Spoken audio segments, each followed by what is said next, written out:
Hi everyone, welcome back to my channel. It is a little bit of a different background, as you can see. You know what, I'm just going to do a video just to chat with you guys and to talk about some things that have been on my mind and to kind of update you guys on a few things going on in my life. If you follow me on Snapchat, which I hope you do because I use that quite frequently. I know there's Insta stories now, but I tend to use Snapchat more than Insta stories, so go follow me on Snapchat if you haven't. So you might have been following me on there and seeing that I've been posting a lot about, you know, having health issues, being sick a lot, and just going to the doctor and having doctor's appointments and all this kind of stuff. And I haven't really gone into detail. One of my last videos where I talked about why I'm not wearing a bra anymore, I kind of addressed it. I started to kind of talk a little bit about it, and I had a lot of people commenting to me after that video and were like, oh my god, like I have the same thing, like I didn't know that. I went to the doctor and then they were actually able to diagnose it. So I guess the reason I'm kind of opening up about this medical stuff is because I'm hoping that if anybody has these same symptoms that I've been having, that they will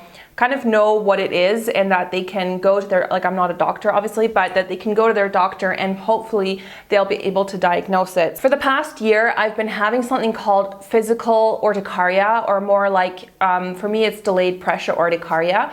So urticaria is the medical term for hives, when you break out on your body with like really itchy red, bumpy, like a bumpy surface. And sometimes that'll be caused by, some people it'll be like a food allergy or like poison ivy or maybe a peanut butter allergy or something like that. But with me, it's not caused by an allergy. So I basically, the last year have been just breaking out in rashes, just completely spontaneously, and I'm just like, what the heck's going on?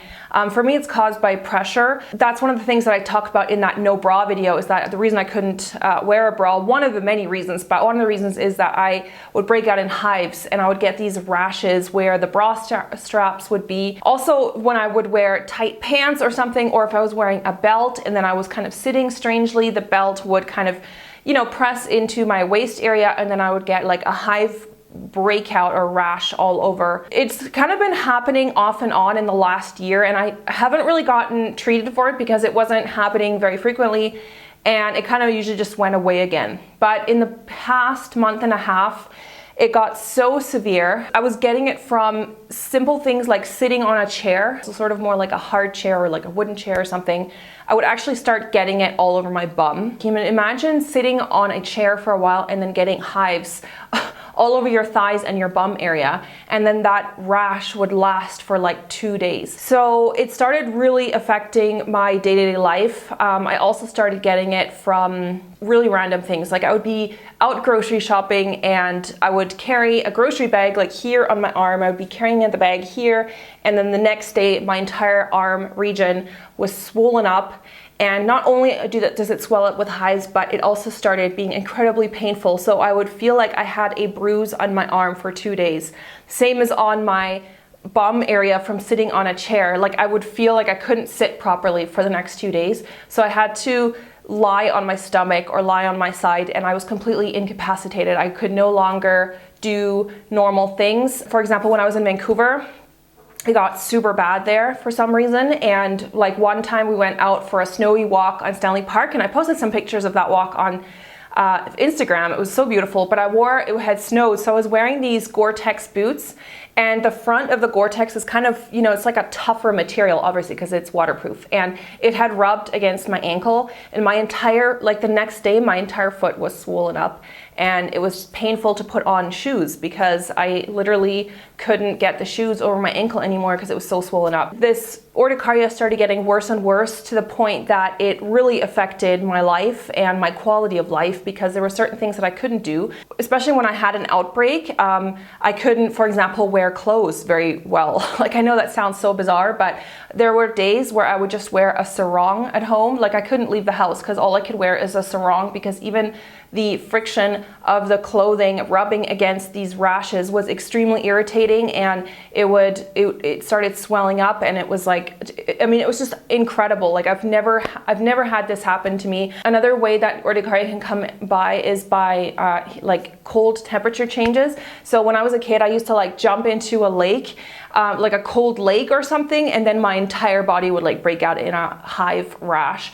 So that used to happen to me when I was like young, but then it went away like in puberty. All these kind of things went away, and now it's kind of like come back. The last month and a half or something have just been absolutely terrible for me. There's been weekends where I couldn't leave the house because I was completely covered in rash and everything was like breaking out. I couldn't sit anymore in any chairs because as soon as I was sitting on a chair like I'm sitting right now, I would break out on my thighs. And then the worst thing happened because I had researched a lot about it, so I kind of already knew what it was. Some people get it on their feet, and your feet are very calloused. You don't really see the rash on the feet because the skin is so thick, but what happens is that there's kind of a rash and like a swelling below the skin surface. So that's what actually happened to me. My feet started getting this breakout as well inside my foot. Like I don't know how you can, it's kind of in the lower dermis area, like the skin has many layers. So imagine like in the lower areas, my skin was having kind of a reaction and it would swell up. It made walking basically impossible because walking on that kind of urticaria is extremely painful. It's basically like walking on a super intense bruise. I was like, okay, this is ridiculous. I need to go see a specialist immediately because I had gone to my doctor before and he kind of dismissed it. So at that point, I just had kind of a mental breakdown and I was like, oh my God, this is seriously impacting my life. I can't do anything.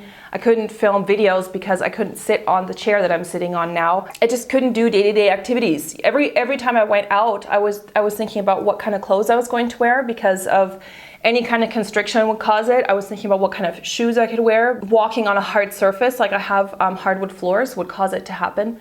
So just imagine all these constraints, like you basically can't do anything anymore. And some people who have it super severe, you know, it goes so far as some people, my doctor told me this when I went to see the specialist, they have it so severe that they're contemplating suicide because they can't do anything anymore. So for me, it's not at that level, obviously, no way. But, you know, for me, it was definitely impacting my day-to-day life.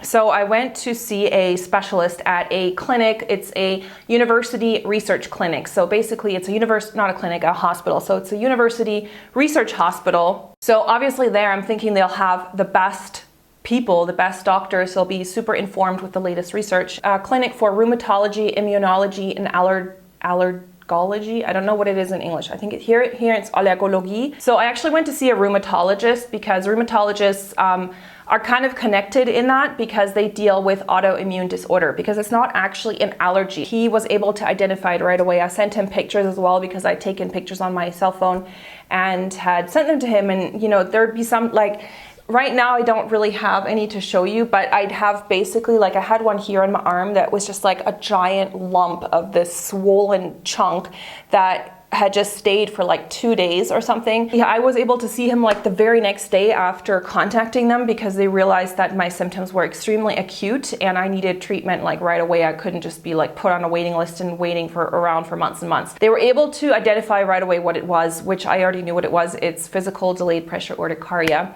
And I'd already known that because I'd done a lot of research by myself. I knew it was urticaria because I've had that as a kid, but I didn't know the type. But doing all this research, I read all these like medical journals online. I mean, I'm not saying that people should self-diagnose and that they should go on the internet and just like, you know, if it's something that you really have no idea, obviously you need to go see a doctor, but I already knew what it was. I just didn't know the type.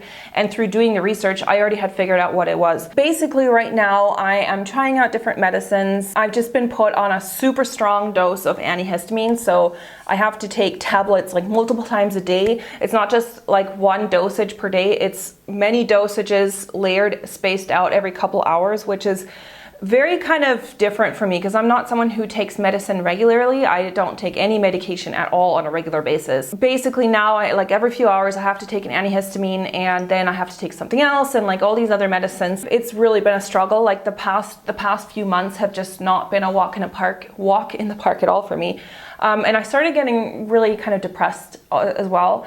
You know, as soon as, you know, I've always been a healthy person and you definitely take it for granted as soon as you realize that that amazing health is just taken away from you. I don't know, it's like it shocks you, and you just fall into this like depressive hole because you can't live your life the same way that you used to. And for me also, like, you know, the last year I've been really struggling with chronic back issues, and I'd finally kind of gotten treatment for that, and it was finally like getting better, and I feel like my back is not the main health issue that I have now. So as soon as I was like on the way to kind of recovery and full health restored and everything was going great, and I was starting to go exercise again, and you know, I was really motivated. I was like, yeah, I'm gonna lose weight again, and I'm gonna get back into my routine as I did before and stuff. And then this came along, and it's like, oh, okay, now I'm dealing with the next thing. And so it's been really tough. It's just been a really long, almost like a year and a half, over almost 2 years almost now of struggling with health issues, when before I've always been fit as a fiddle and never had any issues. And I know people deal with much bigger health issues. You know, some people are dealing with incurable diseases or dealing with leukemia, and this illness that I have, the urticaria, is not life-threatening, but it really impacts your everyday life, and it really makes your everyday life quite miserable. Hopefully now with the medication that I'm on, it'll be a little bit of an experimentation to see what works. And then I have another follow-up appointment with another doctor who's actually an allergist, and he is going to tell me about other methods that we could try out if this one doesn't work. So the only thing that's been kind of a downer is that taking all this medication, it has, like the one I'm taking right now, it's supposed to not make you tired, because you know a lot of antihistamines, they make you drowsy. So the one I'm on is like a non-drowsy formula, but it still kind of makes you a little bit tired. And that's been hard to deal with, because like usually when I take my first tablet in the morning, that's fine. But then as soon as I take the second one, like at lunchtime, I just get so tired, and I'm just like I just want to go sleep on the couch and just take a nap, and obviously I can't do that. Like, I want to be productive throughout the day. I don't know, maybe my body's just adjusting. We'll have to see. If you have these kind of symptoms, and you know, if it's something that you've been struggling with, maybe this video is helpful to you, because this disorder is actually pretty rare. So urticaria in itself is not rare, but pressure urticaria, so a pressure kind of being the trigger for it, is very rare. It's, I think, in less than 1% of all urticaria cases, it'll be caused by pressure. And it's something that's just really hard to deal with, because you can't completely avoid it. You know, you have to wear pants going outside.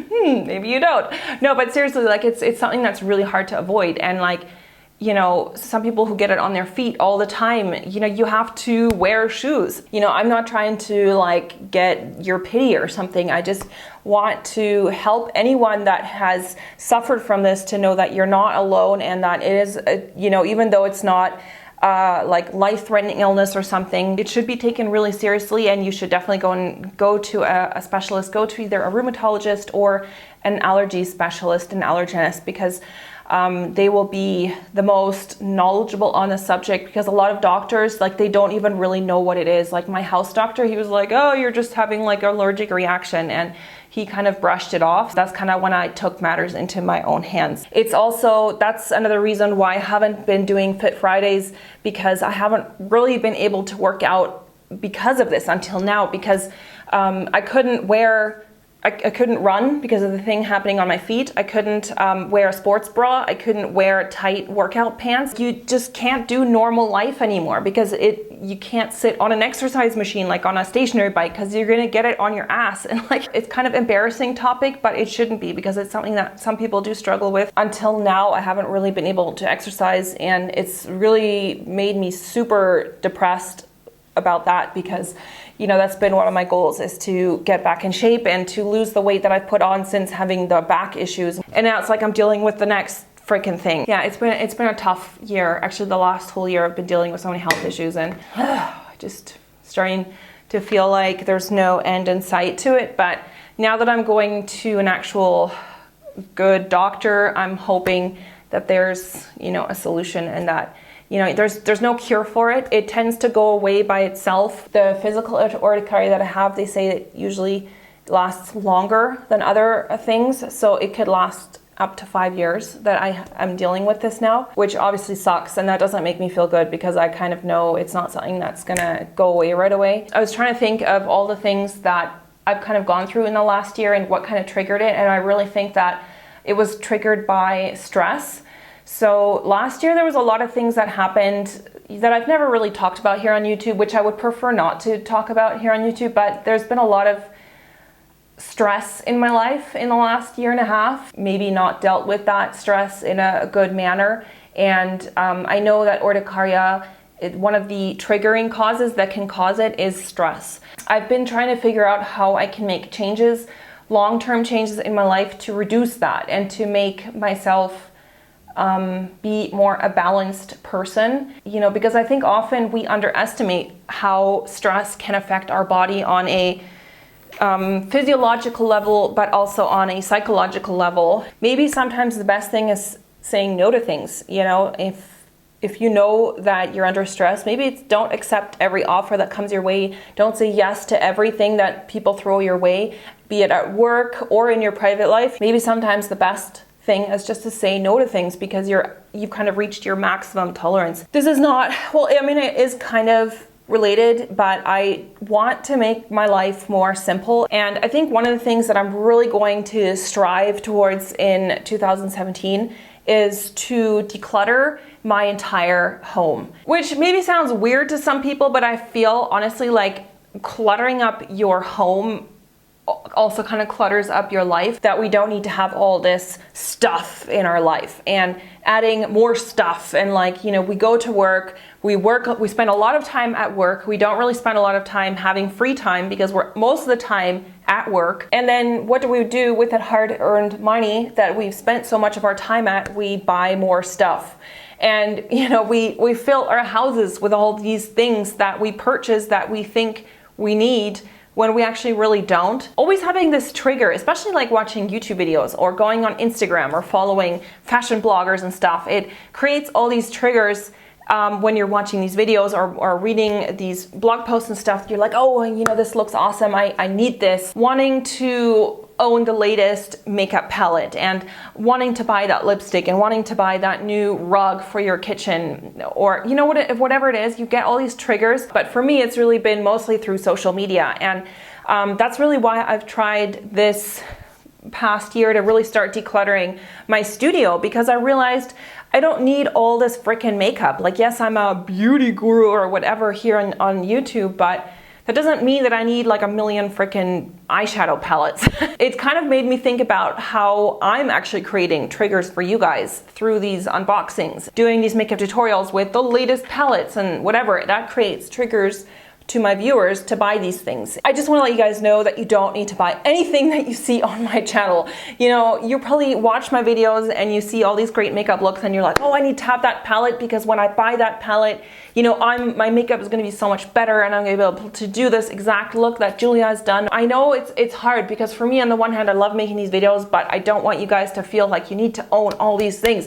You need to go shopping for like the best and the greatest. I think what I'm going to start doing is I'm going to add like a little note at the end of my video saying like, please shop responsibly, because you don't need to spend all your money, all your hard-earned money on freaking beauty and clothes and all these things. And it's something that I want to talk more about here on my channel in general, the impact that we have as consumers on the entire planet and on the environment through our purchases and through our extravagant excess that we live in the Western world.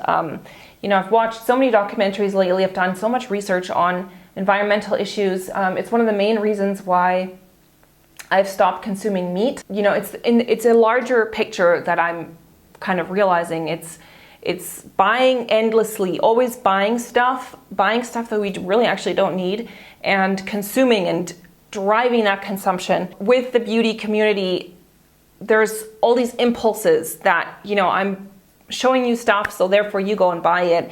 And I guess this is kind of my counterbalance to it, because I want you guys to know that you don't need to have all these things and you don't need to go shopping for all these products that I'm showing on my channel, which I know some people say, well, that doesn't really make sense. I just want you guys to really think about what you're buying and what you're purchasing, and if it's really something you need or if it's just going to be lying the next week in your drawer and you're probably not going to look at it again. I need to address that as well, because it's my responsibility to tell you guys the flip side, you know, not only showing you the latest and greatest in makeup, but also kind of showing you that actually you don't really need to buy all these things. You know, if you don't want to, it doesn't make you, it's not going to make you happier to own all the greatest makeup. That's not the key to happiness in life. So anyway, this is like a huge topic that I think I want to explore more in 2017 on my channel. There are so many areas of my house that I want to go through, not just makeup, not just here in my studio, but there are parts of my house that I feel like I need to just, you know, go through certain areas and declutter them and stop buying all these things that I actually don't need. Thank you guys so much for watching. If you are interested in any topics to do with decluttering or leading a more simple, minimalistic life, please let me know in the comments what kind of things you want me to talk about, because I definitely have some ideas in mind, but I can always use more ideas. So I'm looking forward to your input, and I will see you guys next time. Bye, everyone.